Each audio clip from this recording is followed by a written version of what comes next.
Ce jeudi 13 décembre, les parlementaires du G5 Sahel se réunissent à Paris. 75 élus venus du Sahel et d'Europe. Jacques Maire, bonsoir. Bonsoir. Vous êtes député LREM, vice-président de la Commission des Affaires étrangères et vous êtes secrétaire général de ce sommet qui sera présidé par Richard Ferrand. Alors avant de nous expliquer les enjeux de ce sommet, un mot de l'actualité française. Emmanuel Macron s'exprime dans un peu plus d'une heure. Qu'est-ce que vous attendez de cette allocution présidentielle en tant que député LREM, de la majorité donc, et en tant que citoyen? J'attends beaucoup, comme tous les Français, je pense comme tous les députés de la majorité. On a beaucoup fait pendant ces 18 mois, il y a des choses qu'on a réussies, il y a des choses qu'on a ratées. Et ce qu'on a raté en particulier, c'est d'engager les Français, les corps intermédiaires avec nous pour partager le projet. Je pense que le programme d'Emmanuel Macron pendant ces 18 mois a été largement mis en place. Maintenant, il faut une deuxième étape. Il faut, pour que la suite se déroule bien, qu'on puisse engager les Français dans ces concertations des 3 mois qui viennent sur des choses très concrètes. Alors, on voit un changement de ton puisque Emmanuel Macron a rencontré tous les corps intermédiaires aujourd'hui. C'est vraiment un nouveau quinquennat qui s'amorce, une nouvelle phase pour vous? C'est une nouvelle phase. D'abord, je pense que sur le plan de la pratique politique, on doit beaucoup plus concerter et engager les Français. On ne peut pas porter nous-mêmes l'ensemble des réformes parce que ça n'est pas accepté par les Français, tout simplement. Et puis, deuxièmement, on doit probablement faire plus attention aux conséquences sociales de ce qu'on propose et de trouver à chaque fois, pour chaque mesure, que ce soit effectivement la fiscalité, que ce soit la taxe sur le carbone ou autre, à quelles conditions ces évolutions-là qui sont nécessaires sont complètement perçues comme étant gérées de façon égalitaire pour tous les Français. Et Jacques Maire, il y a beaucoup d'attentes, beaucoup de mesures concrètes qui sont demandées par les Gilets jaunes notamment. Oui. Est-ce qu'une simple allocution présidentielle peut tout régler? Alors, il n'y a pas de baguette magique. En politique comme ailleurs, ça n'existe pas. Donc effectivement, je ne crois pas aux 3 mesures qui font un effet waouh, tout le monde s'assoit, surtout vu le contexte social. En revanche, ce que je crois, c'est le fait d'avoir d'abord quelques mesures phares importantes qui ont été d'ailleurs préparées par Édouard Philippe ces dernières semaines, mais aussi un changement de méthode. Un changement de méthode qui permette de se dire, ces Français qu'on n'a pas forcément beaucoup entendus avant les Gilets jaunes sont considérés dans notre façon de faire. Un petit exemple que nous proposions avec quelques députés la semaine dernière, c'est qu'il y ait un conseil de citoyens, par exemple, tirés au sort, qui sont des gens qu'on ne voit jamais effectivement dans le débat public et qui soient présents pour donner leur avis sur les réformes en cours, par exemple. Donc plus de démocratie directe, oui. Si je vous suis bien. L'image du président français a aussi été très dégradée à l'étranger. Quelles peuvent en être les conséquences, vous qui êtes vice-président de la Commission des Affaires étrangères? Qu'est-ce que vous constatez? Alors, d'abord, ce que j'ai constaté en juin 2017, moi qui suis très présent sur le débat international, c'est tout d'un coup un abandon, une disparition du French bashing. Ça, c'était formidable. La France, du jour au lendemain, est devenue plutôt tendance à la mode, est devenue désirée. Avec des conséquences très concrètes sur les investissements. Les investissements étrangers en France ont augmenté de 40%, vous le savez probablement, en termes de nombre d'emplois, l'attractivité, le tourisme, etc. Voilà. Et donc, il y a une inquiétude à l'étranger. Effectivement, est-ce que ça veut dire qu'il y a un point d'arrêt sur la France qui va de l'avant, se modernise ? Sur le plan économique, ça peut être redoutable, donc on a vraiment quelque chose à conserver. Et puis il y a autre chose qui est politiquement très important pour nos auditeurs, je pense, c'est la question du progressisme. Aujourd'hui, on voit se monter partout les forces nationalistes, les forces, je dirais, de régression, y compris au plan démocratique. Et il y a un espoir formidable qui est placé en Emmanuel Macron, pas uniquement en Europe, mais aussi aux Nations Unies et ailleurs. Et cet espoir-là, les gens ont peur qu'il soit un peu mis de côté si jamais la pression en France fragilise le gouvernement. Alors nous allons revenir justement sur une date anniversaire. Il y a 70 ans, la Déclaration universelle des droits de l'homme était adoptée à Chaillot, à Paris. Donc ce texte est-il une utopie? Est-ce que les droits de l'homme ont progressé selon vous? On a un peu l'impression que le pragmatisme aujourd'hui est de mise. Alors, les droits de l'homme ont fortement progressé, effectivement, depuis 70 ans, c'est le moins qu'on puisse dire, dans tous les sens, avec des droits dérivés économiques, sociaux, à la fois sur le plan médiatique, sur le plan de la protection personnelle, etc. Et avec une floraison, en réalité, dans les années 90, avec la chute du mur, où tout d'un coup, une moitié de l'humanité s'est retrouvée en situation d'avoir un droit d'expression. Et puis, les droits économiques. Depuis une petite dizaine d'années, on est dans la régression.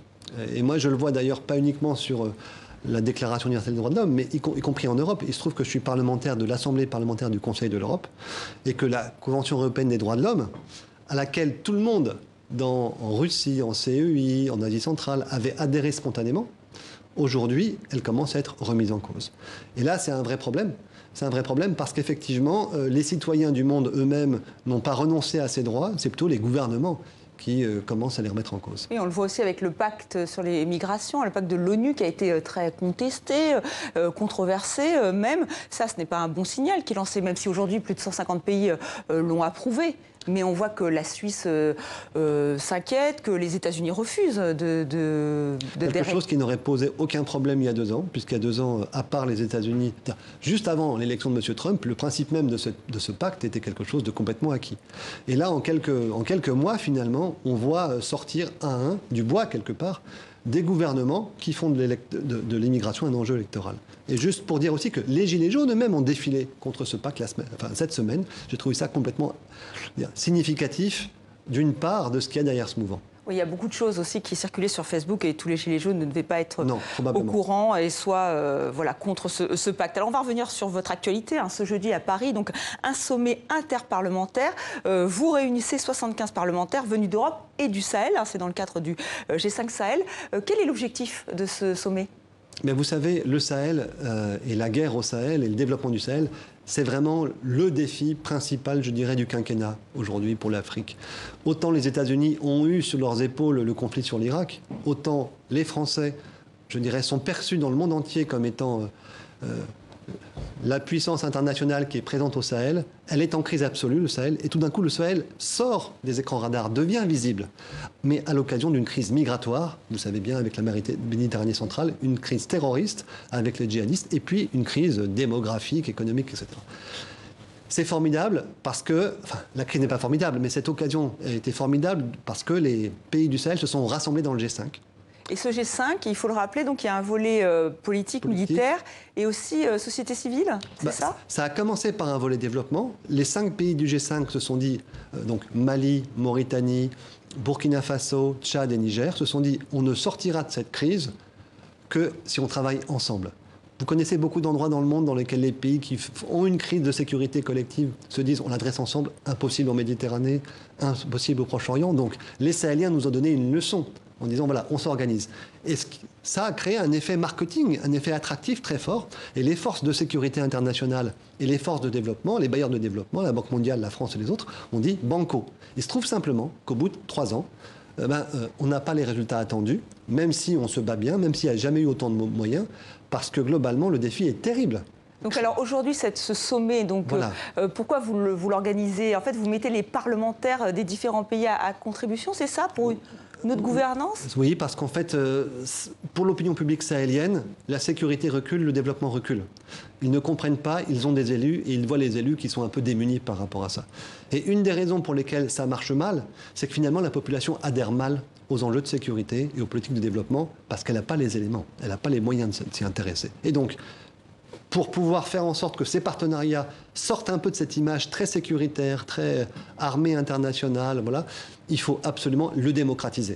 Et il faut que les parlementaires soient des acteurs du contrôle démocratique, là-bas comme ici. Donc ce sommet, c'est simple, c'est faire en sorte que les parlementaires puissent prendre le contrôle en termes de droit d'information, mais aussi droit de contrôle de leur gouvernement, de ce qui se passe et de ce qui est financé par l'international. Donc très concrètement, nous avons travaillé depuis 1 an avec des parlementaires sahéliens, avec les représentants officiels des différents parlements. Et là, pour la première fois, on fait une réunion avec tous les acteurs militaires et tous les acteurs du développement, grandes institutions financières et les parlementaires, pour qu'ils nous rendent compte de ce qu'ils font.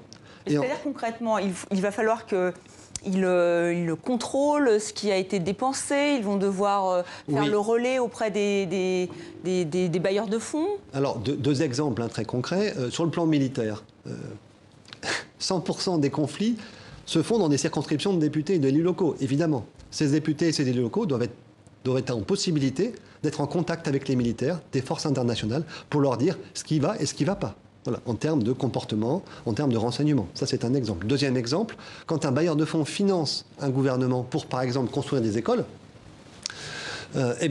souvent, on voit bien que les rapports sur papier de l'argent dépensé, ils sont là, mais quand on va voir les écoles, on se rend compte que la moitié de la surface promise a été construite, que les équipements ne sont pas là, que le professeur n'est pas là parce qu'il est dans la capitale et que, par exemple, on a donné à garder les enfants par un agriculteur du coin. Donc tout ça, c'est de la malgouvernance, c'est de la corruption. Donc il faut remettre du contrôle politique dans tout ça. C'est difficile, parce qu'ils ont le droit de le faire dans leur constitution, mais ils ont du mal à le faire. Donc les parlementaires sahéliens nous disent, aidez-nous à ce qu'on puisse exercer notre droit de contrôle démocratique et à rendre plus responsable la façon dont l'argent est utilisé. Alors il y a vraiment plusieurs séquences qui sont prévues jeudi lors de ce sommet. Et vous abordez notamment le rôle des femmes. Qu'est-ce que vous attendez des femmes dans cette région? Alors c'est fondamental, le rôle des femmes. D'abord, il faut savoir qu'à peu près 75 à 80% de la force de travail dans ces pays, elle est féminine en termes de temps passé. Donc, quand on parle de travail, de conditions de travail, quand on parle d'efficacité, on parle des femmes. Deuxièmement, il faut savoir que l'âge de la première naissance pour ces femmes dans le Sahel est souvent de l'ordre de 14-15 ans. Et que donc, ces femmes entre 14 et 20 ans sont des, entre guillemets, reproductrices, dont la vie est déterminée par un état de misère physique terrible, et elles arrêtent à 20 ans souvent, ou après, parce que physiquement, elles ne sont plus en condition de. Donc, l'enjeu majeur, si on veut combattre la question de la démographie, si on veut donner un projet professionnel aux femmes, si on leur donner une autonomie, c'est l'éducation des jeunes filles, par exemple. Et cette éducation des jeunes filles, c'est une priorité, c'est même la priorité numéro 1 pour faire en sorte que la société évolue. Ouais. Et est-ce que ces parlementaires venus du Sahel ont déjà un calendrier? Est-ce que vous êtes déjà mis d'accord justement pour organiser cette remontée d'informations et peser de temps en temps dans les discussions qu'il y aura peut-être avec leur gouvernement? C'est bien l'idée. Donc nous sommes représentants d'une dizaine de parlements européens et sahéliens. Donc nous allons présenter les conclusions, les demandes que nous faisons en termes de contrôle. Nous les présenterons aussi à chacun de nos gouvernements. Et c'est ensuite, je dirais, aux bailleurs de fonds et aux gouvernements entre eux de jouer le jeu. Nous, ça ne s'est jamais fait. C'est-à-dire des parlements regroupés qui disent ce partenariat est important, nous voulons en être pour le faire réussir. Voici ce qu'on demande. C'est une forme d'interpellation qui est assez puissante, parce que ces parlements sont légitimes. Maintenant, il faudra que les gouvernements se l'approprient. Et donc, évidemment, la France joue un rôle dans cette phase de lancement. L'initiative, elle se poursuivra sous contrôle sahélien. Et donc, le flambeau sera transmis au Niger, qui a la présidence, pour l'instant, du G5 Sahel. Merci, Jacques Maire, d'avoir été notre grand témoin.